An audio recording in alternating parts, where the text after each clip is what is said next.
Hello, I'm Dick Van Dyke. And I'm Eric Judy. So, today, variable annuities or indexed annuities? Go! I think we have to talk about both. We have to be fair. No, we don't have to be fair. What brought this conversation up, Eric? Oh, random surfing of the internet and you see a beautiful woman. No, it's Suze Orman? Yeah. A beautiful woman. Okay, let's start off with Suze Orman. Okay, all right. So, Susie's been well known in her financial advice that, right. She'll go out there and she'll take a topic. And one of the things I saw just recently on YouTube, she was responding to a question that said, I'm interested in purchasing an annuity. Yes. Should I? Yes or no? And she went on to say, variable annuities, the answer is basically no. It's very short and sweet. Suze Orman, one thing, love her or hate her, that's right. she is opinionated in the way that she's going to give her opinion straightforward, and like it or leave it. And I can't say that we hold her up as the ultimate planner, but she does influence a lot of people. So I think it's worth talking about. She's a very, very good personality as far as being on the media, and she takes an opinion, right. and it makes for good television and good radio. So. Right. And she does have some good stuff that she puts out there. And we agree and we disagree. So it's Well, let's talk about her general point of view on variable annuities. She's just down on variable annuities. Now, when she not just variables, but she really dislikes annuities in general, she does give a little credence to the fixed indexed annuity, that there is some aspects of that she likes, and for the right, as she says, the right investor. Right. So let's just talk about maybe the variable annuity, okay. and let's break that down a little bit. Who is going to be the best candidate for a variable annuity? Quick. Somebody with a lot of money that can pay a lot of fees. If you're now be fair. Be fair. Okay. You'd have to be younger, in my mind, and you have to be a market lover. And right. and you have to be a believer that you're going to get consistent upside market gains. Right. For just a standard variable annuity chassis. Yes. Because your principal's not protected. You're right. basically getting access to perhaps mutual funds that would have a low right. share, or you'd pay an additional fee if you bought them just standard. So you're getting yes. a discount. Yeah. So if you're buying lots of mutual funds, right. you're in and out. You line share this one or this one. So let's say we have a younger person. They have some additional money, above and beyond maybe their 401k and their IRA. Right. We call that non-qualified funds. Right. And they'd like to trade this money, and they'd like to be in the market, actively in the market, and move money in and out of things that they feel are worthwhile. I can see someone in a low-cost, no-load or low-load type variable annuity that they would actually avoid tax. I know they're going to pay ordinary income tax down the line, but that would be the scenario that I can see. Where a variable annuity can make some sense for a person, and I'm going to say a younger person, maybe someone in their 30s, 40s, this type of thing. But now when we switch over to retirement folks that are nearing retirement, and maybe they're looking to establish a very strong income. Now, a lot of variable annuities are sold on this basis because of their income rider. Right, and that's exactly it. If you're buying it for the income rider, and you're willing to pay a premium for the income rider, yes, then if you know going in that that's what you're willing to do that, so be it. Right. And I say that because the income rider is, in my mind, for someone in retirement, is really the core guarantee. That's what yes, you have your contractual guarantee.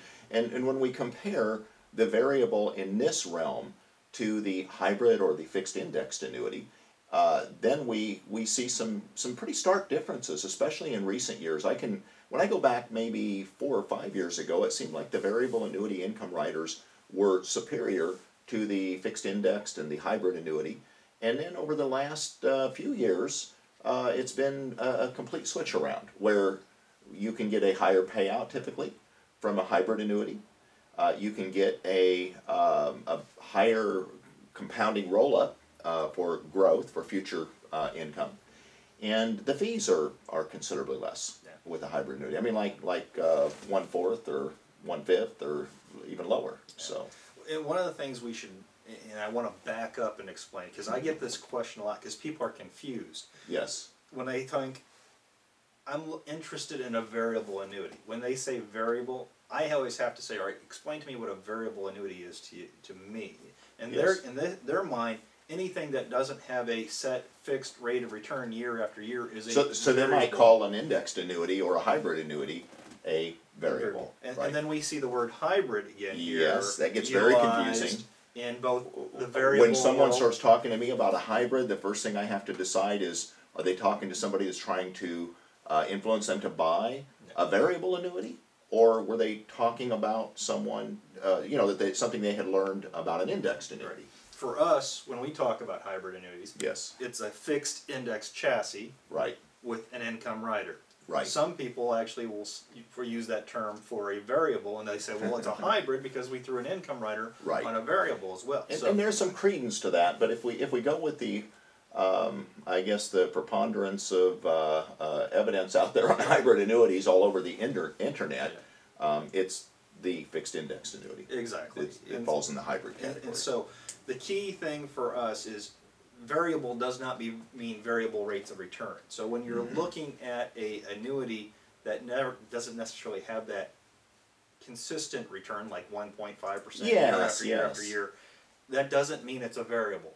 Right, Okay. right. Because your fixed index, basically, your fixed annuity basically is preservation of principal. Is the Yes, key. You're yes. not going to go backwards. No risk to No principal. principal risk. Now Right. your variable annuity, principal is at risk. That's the easiest way to sum it up, and that's what I want to make sure people understand when they're considering a variable annuity, what they're really looking at versus comparing that to a fixed indexed annuity. Correct, Okay. correct. And again, I think that if any of these annuities are used effectively in the right way, they're great financial planning tools. Yeah, but I want to go back to Suze Orman, because if you Yeah, because 14 if we pages listen to here. Suze Orman, then But I always laugh, because if you read all 14 pages here, and if you get down to the last 3 paragraphs, one of the last ones says annuities, when to say yes. And I laugh because this is the most important thing in my world. If your goal is to have income during retirement years and you don't want to take any risk with this money, yeah, that's what we talk about. then I'd have to say that a single premium deferred annuity is great. Those are Susie's words. But you have to read through the other 14 pages to find. And then she goes on to say that if you want more detail, read my book.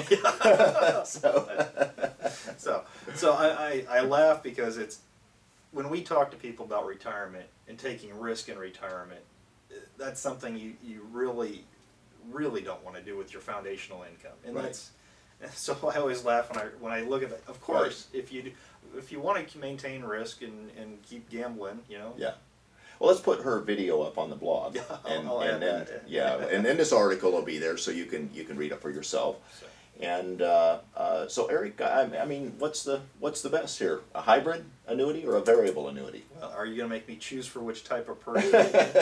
We'd have to start this whole talk over. So I think that to summarize it, the variable annuity might work much better in today's market. For a younger person that wants to move around in a lot of investments, and they should also look for a lower cost type of variable annuity. Maybe I'd hate to name names here, but maybe a Vanguard or a Fidelity or something of that nature. Oh, and see, I think you can do it Yes. without the annuity side too. I Yeah, really yeah, do. So yeah.